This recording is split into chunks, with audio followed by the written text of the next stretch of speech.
নমস্কার, আমি পাপিয়া। তোমরা দেখছো পাপিয়ার গল্প কথা।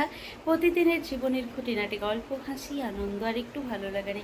চলো আজকের গল্পটা শুরু করা যাক। আজকে সকাল সকাল ঘুম থেকে উঠে পড়েছি।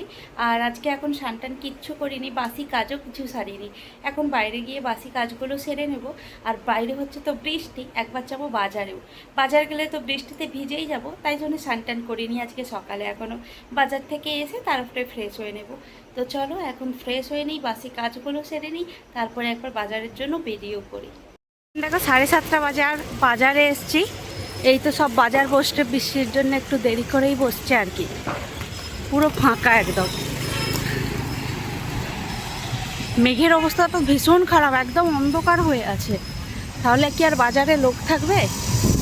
চলো, এই যে আলু নিতে এসছে, আলু নিয়ে। আর এই যে দেখো এই বাজারগুলো করে এনেছি। স্নান করে সোজা চলে এসেছি রান্নাঘরে। বাইরে হচ্ছে প্রচুর বৃষ্টি, জানলার পিছন থেকে তোমরা তো দেখতেই পাচ্ছ। আর আজকে এই বৃষ্টির দিনে বানাবো খিচুড়ি। আজকে যেহেতু বৃহস্পতিবার, তো সমস্ত সবজি দিয়ে নিরামিষি খিচুড়ি বানাবো। তো চলো সমস্ত জোগাড়টা করে নিই। এই যে দেখো খিচুড়ি বানাবো, সমস্ত সবজি নিয়ে বসে পড়েছি। আলু, ফুলকপি, মানে অনেক কিছুই সবজি ছিল বাড়িতে, সব নিয়েই বসে পড়েছি। আর নিরামিষি হলে একটু বেশি সবজি দিলে ভালোই লাগে, যেহেতু আলাদা করে আর মিক্স ভাজি করছি না, খিচুড়িতেই সমস্তটা দিয়ে দেব। আর গরম গরম খিচুড়ি, তার সঙ্গে করব একটু আলুর বড়া। আর আলুর বড়া কে কে খেতে ভালোবাসো আমাকে একটু বলবে। আমার দিদা না খুব সুন্দর আলুর বড়া করতো যখন আমরা ছোট ছিলাম। কতদিন ওই আলুর বড়াটা খাইনি, খুব মিস করি। তাই নিজেই বানাবো আজকে আলুর বড়া। এদিকে খিচুড়ির জন্য দেখো কিছুটা সবজি ভেজে নিয়েছি, আর কিছুটা সবজি এখনো ভাজছি। ততক্ষণে চলো মশলাটা পিষে নিই। এই যে মশলাটা বেটে নিচ্ছি। শিলনোড়ায় মশলা বাটতে কিন্তু আমার বেশ ভালোই লাগে। খিচুড়ি তো হয়ে গেছে, একটু টেস্ট করে দেখি কেমন হয়েছে।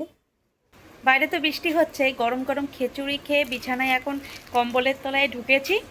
এই যে এসছে দুটো পার্সেল। আর পার্সেল দেখলে কি বলো তো, ওপেন না করে থাকাও যায় না। চলো ওপেন করে দেখি কি আছে। বড়টাই খুলে দেখি কেমন আছে।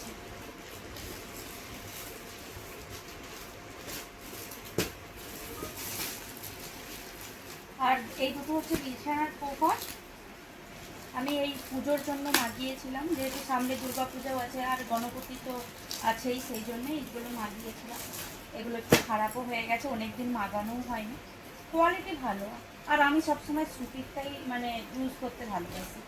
অনেক রকম থাকে, কিন্তু আমার একদম কটন ছাড়া একদম অন্য কিছু ভালোই লাগে না।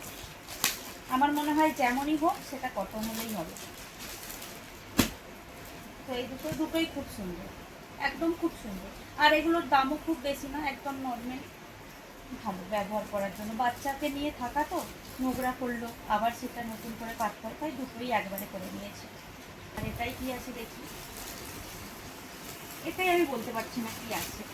চলো খুলে দেখি, তাহলেই বলতে পারবো। আর এটা হচ্ছে একটা কুর্তি, যেহেতু পুজোও আসছে, একটু বাইরেও যাব ঘুরতে, তো এই হালকা কুর্তিগুলো খুব ভালো লাগে। আগে আমি শর্ট কুর্তি কখনোই পরিনি, কিন্তু এটা পরার পর এত আরাম না।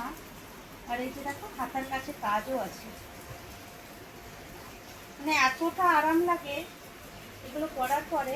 এই যে আমি পরেও আছি, এটাও খুব সুন্দর।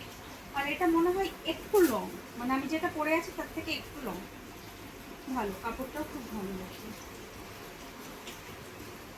তো চলো এখন এগুলো গুছিয়ে রাখি। বৃষ্টির সময় তো কম্বলের তলায় ঢুকলে ঘুম পেয়েই যায়। আর ঘুম থেকে উঠে এখন সন্ধ্যা হয়ে গেছে, আর এই যে বাজারে এসেছি সিঙ্গারা আনতে। তো চলো, বৃষ্টির সময় এগুলো কিন্তু খুব ভালোই লাগে খেতে। আর সিঙ্গারা নিয়ে বাড়িতে যাচ্ছি। বৃষ্টিটা যাই হোক এখন হয়নি, বৃষ্টিটা এলে কিন্তু আমি ভিজে যাব পুরো একদম, ছাতাও আমি নিয়ে আসিনি।